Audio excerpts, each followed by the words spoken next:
provincial-level administrative units, not including Taiwan.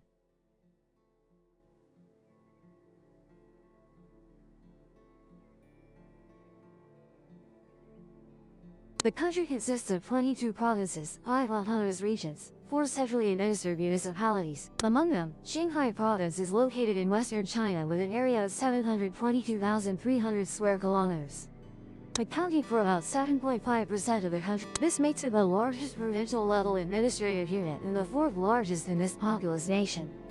Qinghai Province borders Gansu Province to the east, Xinjiang Autonomous Region to the northwest, Tibet Autonomous Region to the south and southwest, and Sichuan Province to the southeast, making it a crossroads of many unique cultures. Blue Lake. The reason is that there is a vast lake here. That is Qinghai Lake, situated at an altitude of over 4, with an area of 4,400 square kilometers. It is the largest lake in mainland China, and it is estimated that it takes more than 20 days to explore the entire lake. Qinghai Lake is located within the Qinghai Reserve and is now a popular tourist destination. It is known as the place where heaven and earth merge. Due to its altitude and immense size, sometimes it is hard to distinguish the color from the color of the lake water as the two hues blend together. The 4 sides of Qinghai Lake are surrounded by high mountain ranges such as Datong, Riu Mountain, Shanghi Mountain, and Qinghai South Mountain, Qinghai in history.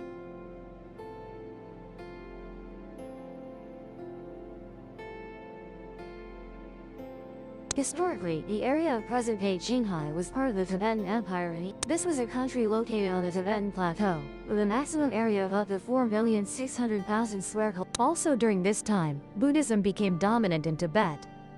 However, by the 9th century, after the last emperor of the Tibetan Empire was assassinated, the empire fell into a period of fragmentation, division, and continuous war. From the 10th to the 11th century, Buddhism revived strongly not only within the Tibetan territory, but also expanded its influence to the east and west. Western historians refer to this as the Tibetan Renaissance. By the 13th century, the entire Tibetan region had become part of the Mongol Empire. As the Mongols established the Xuanzheng Yuan, one of its tasks was to appoint officials, i.e., administrators. This can be seen as a dual head system in Tibet, with the balance of power leaning towards the Mongols. Historically, the Tibetan Plateau is divided into 3 traditions, which are Andu in the north, Yusang in the west, and Khan in the east. Among them, the Andu region includes present-day Qinghai Province, along with parts of Sichuan, and this region is the homeland of many lamas, the spiritual leaders of Tibetan Buddhism. Among them, Tsongkhapa was the founder of the Dela school, one of the most important sects of Tibetan Buddhism. He was also the teacher of the first Dalai Lama. In the north, Mongolia was in the period of the Northern Yuan. Under the rule of Altan Khan, Tibetan Buddhism deeply penetrated the northern grasslands. Within nearly 50 years, most Mongols had become Buddhists, including tens of thousands of monks, mostly following the Dela school. Since then, Tibetan Buddhism has played a very important role for the Mongols. It was in present-day Qinghai Province that the 3rd Dalai Lama converted Altan Khan, teacher with wisdom like the ocean. The 3rd Dalai Lama later passed away in Mongolia. Before his death, he expressed his wish to be reborn as a Mongol in his next life, and that is also why the 4th Dalai Lama was a Mongol. And he is the only Lama in history who is not Tibetan. At this time, specifically in the Qinghai, and the entire Qinghai Tibet Plateau in general is the habitat of Tibetans, Mongols, and the Uyghurs. And in 1642, the Uyghur, as the Western Mongols, established their Khanate in Shangda in the Andu region, which is today's Qinghai Province. They also supported the 5th Dalai Lama in gaining power in Yusang and Kham. At this time, the Western Mongols also established the Dzungar Khanate. They quickly invaded and defeated forces in the Outer Mongolia region and threatened the Qing dynasty's. The leadership of Galdan, the Dzungar Khanate, sent troops to attack Outer Mongolia. At that time, Emperor Kangxi personally led 3 campaigns against Galdan, with the 3rd one taking place in 16. The Dzungar Khanate's forces suffered heavy losses and the Great Khan himself died in despair. It was not until 1717 that the Dzungar Khanate regained its strength and turned to attack the Koshid Khanate. From then on, they controlled the entire Qinghai Tibet Plateau. However, just 3 years later, the Qing dynasty drove the Dzungar forces out of this area. From this point, the territory of China under Qianlong expanded to its maximum. At that time, the Great Qing covered an area of up to 13 million square kilometers, much larger than the 9.6, which is the territorial area of the People's Republic of China today. The territory at that time included the Chinese mainland, Xinjiang, Tibet, Taiwan, Inner Mongolia, and Qinghai province officially became part of China. At this time, Tibetans and Mongols had lived together for a long time, forming strong alliances. However, if you look at a map from the Qing dynasty, you certainly won't find any province named Qinghai. And in fact, Qinghai province never existed in any feudal dynasty in Chinese history. For nearly 200 years under the Qing, Qinghai was known as Xining Prefecture and was part of Gansu province. During this time, Han Chinese began migrating into this area. By 1862, the Wei people rebelled in the northwest China region and were severely suppressed by the Qing dynasty. Therefore, they migrated into Qinghai. They are descendants of Han Chinese and merchants on the Silk Road such as Arabs, Persians, etc. Precisely because it was a point on the vital trade route in ancient times, Islam had early roots in today's Qinghai province. After over 1,000 years of living alongside Han Chinese, the Wei people, they use Mandarin in daily life and only use Arabic during religious ceremonies.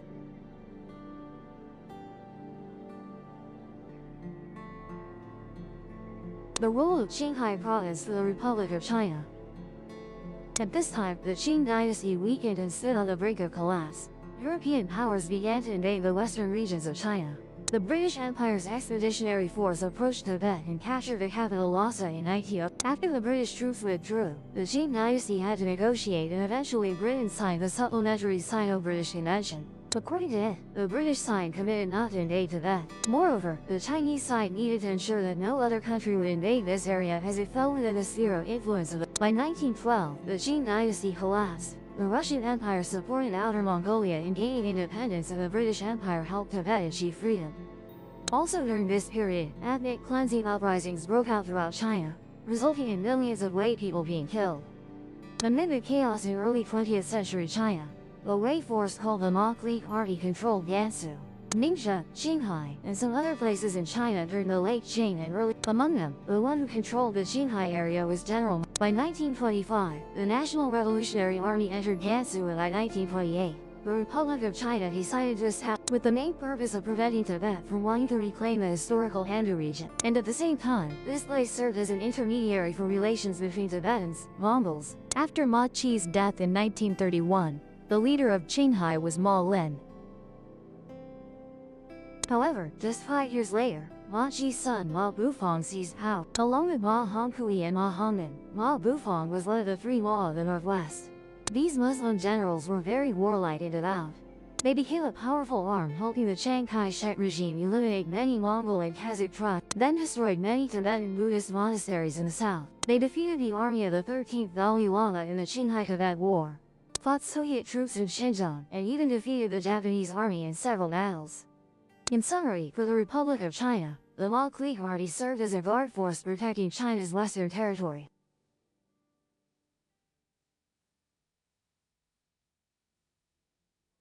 Qinghai Province under the People's Republic of China. In 1949, the Chinese Communist Party defeated the Republic of China in the Nationalist Communist Civil War. Afterwards, the Chinese Liberation Army defeated the forces of Ma Zhongyuan. By 1958, the Communist Party government replaced local Muslim officials with Han Chinese to supervise and manage Qinghai Province, while also mediating relations between Mongol, Tibetan, and Wei peoples.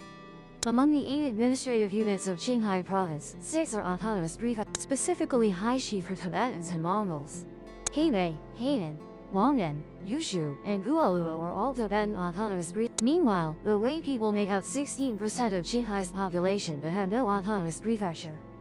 The Chinese government did this to weaken the Wei people, who had long controlled this area. Making Qinghai a province stemmed not only from China's internal security concerns, but also from pressure from surrounding neighboring countries.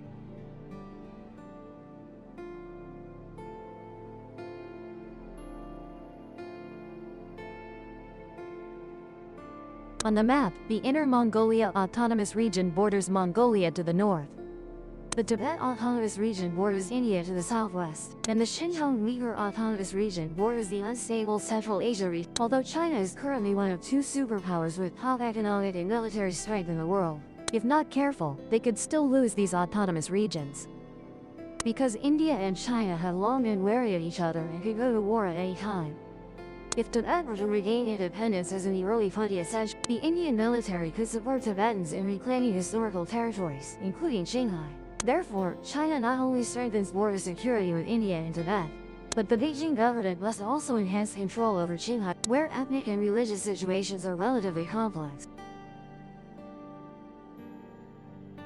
Not only strategically located, Qinghai is also very important to China, because this province is likened to a water tank that helps the mainland. As the entire Qinghai province lies within the Tibetan Plateau, the average elevation of the province is over 3,000 meters, and the terrain is very complex in structure and division, with the main characteristic being high in the west, north, south, and gradually low, where high mountain ranges and plateaus form the basic skeletal framework of the low. If the southwestern part of the province is the Qinghai Mountains, then the southern part is the Tibetan Plateau. Within this area there is also the Tombula Mountains located at the border between Tibet Autonomous Region, with an elevation of 5,042 meters above sea level. The high mountains within Qinghai province are the source of Asia's three largest rivers. Among them, the Yangtze River, also known as Changjiang, is one of China's most important rivers historically, culturally, and economically. With a length of up to 6,300 kilometers, the Yangtze River is the third longest river, only after the Nile in Africa and the Amazon in South America. At the same time, it is also the world's longest river flowing entirely within one. The total drainage area of the Yangtze River is about 1,808,000, which is 1/5 of China's land area. The annual water flow is also very large, reaching 30,166 cubic meters per second, twice the average water flow of the Mekong River. Due to an area with many high mountains, rugged terrain, steep riverbed gradients, and many rapids and waterfalls, this area has great potential. At the same time, this is also home to over 400 million people, about 28.6%.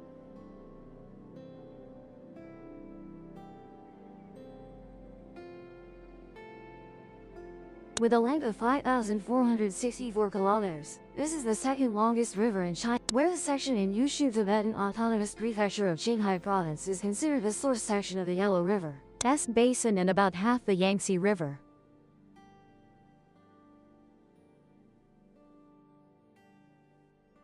Although it is an important river in Chinese history, records show it has frequently been threatened by floods, and has changed its course dramatically many times due to flooding.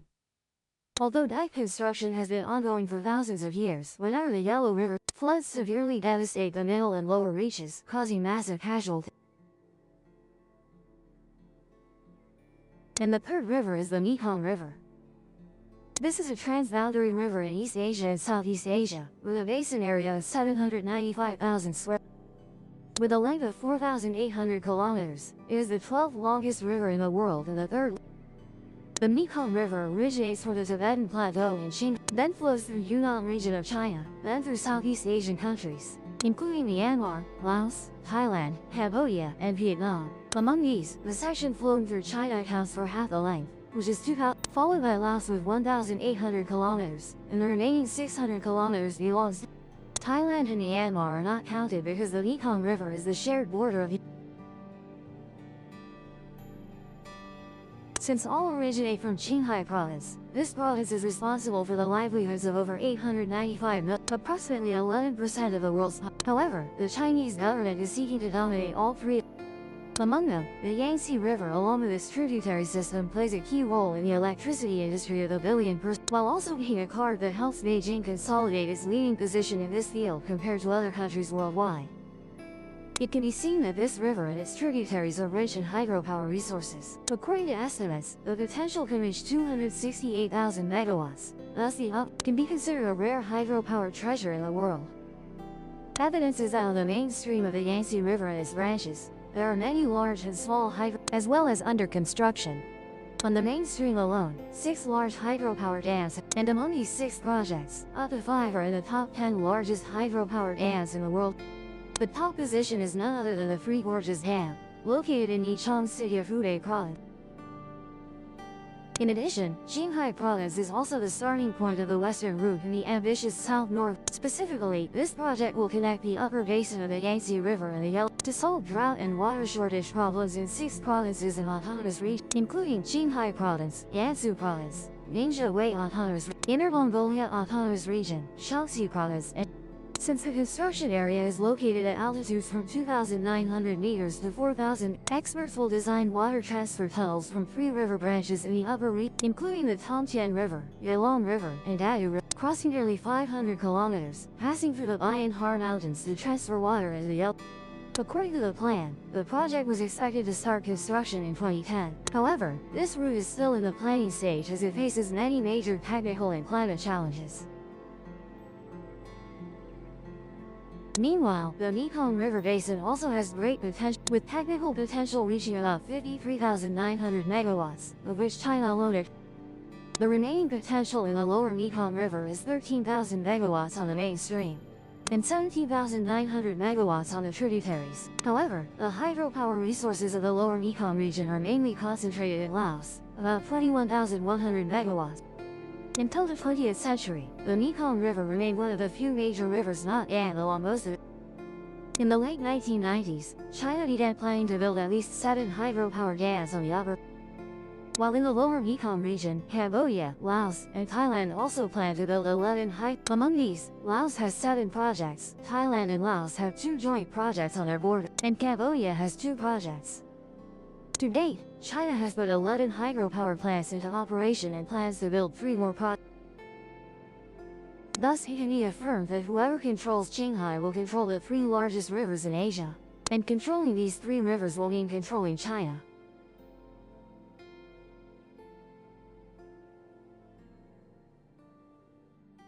Besides being Asia's water tower, Qinghai also serves as a strategic military base for China. When it comes to the development of China's nuclear weapons, people will refer to the Malin base located in Has. It belongs to the Xinjiang Uyghur Autonomous Region. This is where China successfully tested its first atomic bomb on October 16. Then on June 17, 1967, the country successfully tested its first hydrogen bomb. Because in Qinghai Province, there is also a secret base related to China's nuclear weapons program, which is Factory 2. This is Beijing's first nuclear weapons development base. It is located in Qinghai Town, Han County, in the Tibetan Autonomous Prefecture of Hebei in Qinghai Province. This site was selected in 1957 and its construction was approved in 19... According to many sources, China's first atomic bomb and first hydrogen bomb were successfully developed here. But why Qinghai and not somewhere else? First of all, at that time, this was a vast locality with a sparse population. This made it easy for the Chinese government to conceal its nuclear center. This base is approximately 1,100 square kilometers in area, and all employee activities are conducted with it. On regular battlefields, this restricted area often appears as grassland. Besides, Qinghai Province is also located near the source of raw materials needed for nuclear cotton production. Specifically, in the middle of Qinghai Province, there is a burial site with an area of 240. This is a mineral resource-rich area, containing large reserves of gypsum, natural gas, and some precious metals such as lithium, magnesium, uranium, etc. Besides, oil is also a valuable resource here.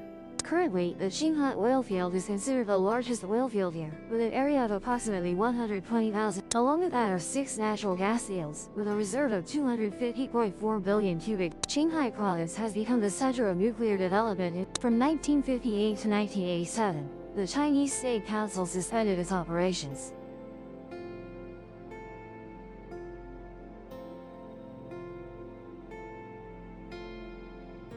In fact, the end of the nuclear mission opened up a new and equally important task for Qinghai. It seems no coincidence that China moved its nuclear development center out of this province.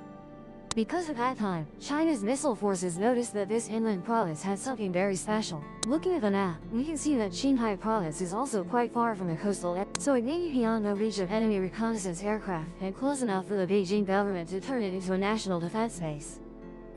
After China became a country capable of producing nuclear weapons, they sought to develop missiles with greater destructive power and could fly longer distances. And in fact, the continent has achieved this. On August 28, 2020, the South China Morning Post cited several sources close to the Chinese military.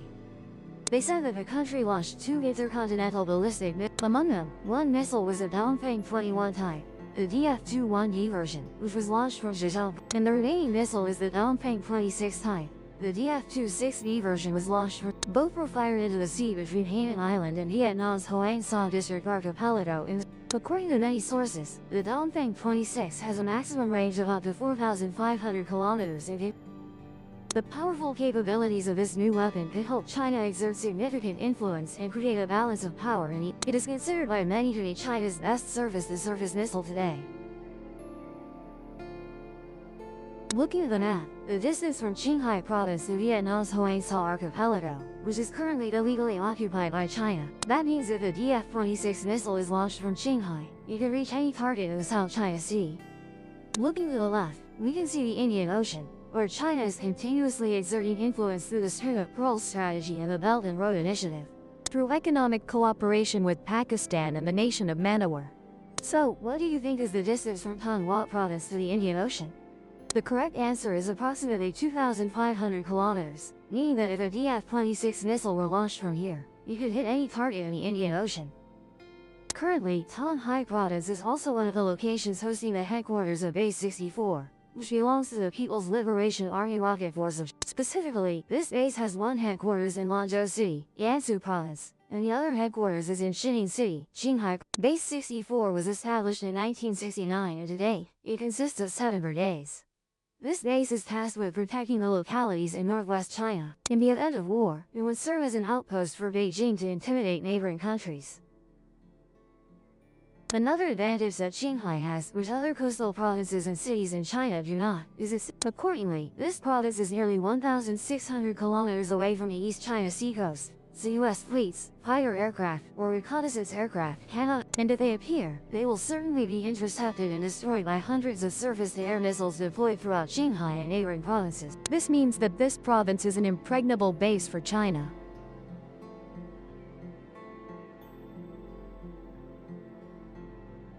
And these are the reasons why China established Qinghai province. Thank you for watching the video until the end. Hello and see you all in the upcoming videos.